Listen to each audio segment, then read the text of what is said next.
सुप्रभात बच्चों। देवसेना का गीत में आपको प्रथम दो काव्यांशों की व्याख्या और भावार्थ पिछले अंक में भेज दिया गया था। अब उसी कविता का ये आगे का भाग और उसकी व्याख्या। शमित स्वप्न की मधुमाया में, गहन विपिन की तरु छाया में, पथिक उनींदी श्रुति में किसने यह विहाग की तान सुनाई। आह वेदना मिली विदाई। देवसेना अपने हृदय की वेदना को व्यक्त करते हुए कहती है, मैंने अपने प्रेम को पाने के लिए बहुत श्रम किया, किंतु मैं उसे पा न सकी। इसलिए मेरे वे सारे सपने ही थक हार कर सो गए हैं। सुखों की माया से अभिभूत होकर जो सपने मैंने देखे थे वे ही थक गए हैं।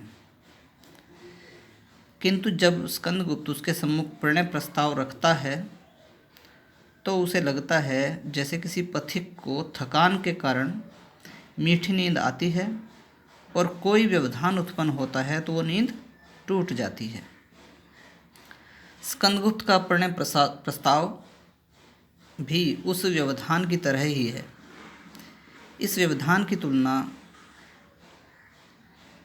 देवसेना विहाग राग से करती है। देवसेना अपनी तुलना थके हुए पथिक से और स्कंदगुप्त के प्रणय निवेदन की तुलना विहाग राग से करती है। उसके बाद लगी सतृष्ण दीठ थी सबकी, रही पचाए फिरती कब की, मेरी आशा आह बावली, तूने खोदी सकल कमाई। यानी आगे देवसेना ये कहती है कि मुझे सब लोग तृष्णा भरी निगाहों से देखते थे, परंतु मैं अपने आप को सबकी सतृष्ण दृष्टि से बचाए फिरती थी, क्योंकि उस समय मुझे जीवन में केवल स्कंदगुप्त की अभिलाषा थी। मैं उसे ही अपने प्रेम को समर्पित करती थी, अतः दूसरों की दृष्टि से स्वयं को बचाए फिरती थी। तब तो स्कंदगुप्त ने उसके प्रेम को अस्वीकार किया था, किंतु अब तो उसने अपना सारा जीवन राष्ट्र सेवा या राष्ट्र प्रेम को समर्पित कर दिया है। अपनी आशा और अभिलाषा को वह बावली या पगली कहकर संबोधित करती है और कहती है कि मेरी पागल अभिलाषा, तूने जीवन की सारी कमाई या सारी पूंजी खो दी है। तो संदर्भ और प्रसंग बच्चों इसका पहले की तरह रहेगा जो आपको पिछले वाले अंक में बताया था। विशेष में आप देख सकते हैं कि इसमें पंक्तियों में वियोग श्रृंगार है, करुण रस है, मानवीकरण और अनुप्रास अलंकार है। उसके बाद है काव्यांश, चढ़कर मेरे जीवन रथ पर, प्रलय चल रहा अपने पथ पर, मैंने निज दुर्बल पद बल पर, उससे हारी होड़ लगाई।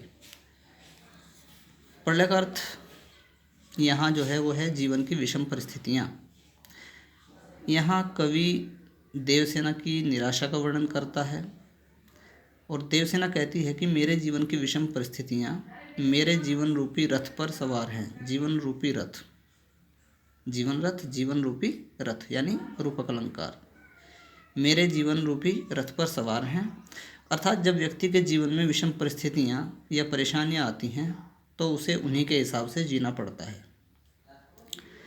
देवसेना ऐसी परिस्थितियों में फंसी हुई है और उसी परिस्थिति के हिसाब से वो जीवन जी रही है। देवसेना को भी अपनी विषम परिस्थितियों से होड़ लगानी पड़ी या संघर्ष करना पड़ा। जीवन संघर्ष ने उसको दुर्बल बना दिया, किंतु फिर भी वह उससे हार नहीं मानती बल्कि उनसे होड़ लगाती है, उन परिस्थितियों के साथ में होड़ लगाती है। अंतिम काव्यांश में देखेंगे, लौटा लो यह अपनी थाती। थाती का अर्थ होता है पूंजी या धरोहर। मेरी करुणा हा हा खाती, विश्व न संभलेगी यह मुझसे, इससे मन की लाज गंवाई। देवसेना स्कंदगुप्त को विश्व कहकर संबोधित करती है और कहती है, हे स्कंदगुप्त, हे विश्व, तुमने मेरे मन में जो आशाएं जगाई हैं इन्हें तुम वापस ले लो। मुझसे अब ये सहन नहीं होती।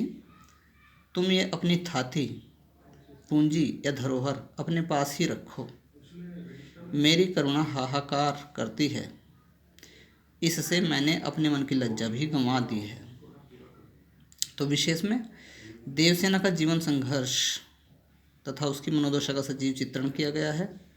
तत्सम प्रधान खड़ी बोली का प्रयोग है। जीवन रथ में रूपक अलंकार, प्रलय चल रहा अपने पथ पर, इसमें मानवीकरण अलंकार, हारी होड़ या लोटालो में अनुप्रास अलंकार है। गुण, पूरी कविता में माधुर्य गुण है। पूरी कविता में जो शब्द शक्ति है वो व्यंजना शब्द शक्ति है। और रस तो आपने देख ही लिया कि वियोग श्रृंगार रस और करुण रस इस कविता में प्रधान रस के रूप में प्रयुक्त हुए हैं। तो इस तरह से बच्चों ये सारी कविता आपकी संपूर्ण हो गई है। आगे की कविता कार्नेलिया का गीत आपको अगले अंक में मिलेगी और साथ ही अगले अंक में आपको प्रश्नोत्तर भी दिए जाएंगे। ठीक है, घर पे रहेंगे, स्वस्थ रहेंगे, अपना और परिवार वालों का ध्यान रखेंगे। धन्यवाद।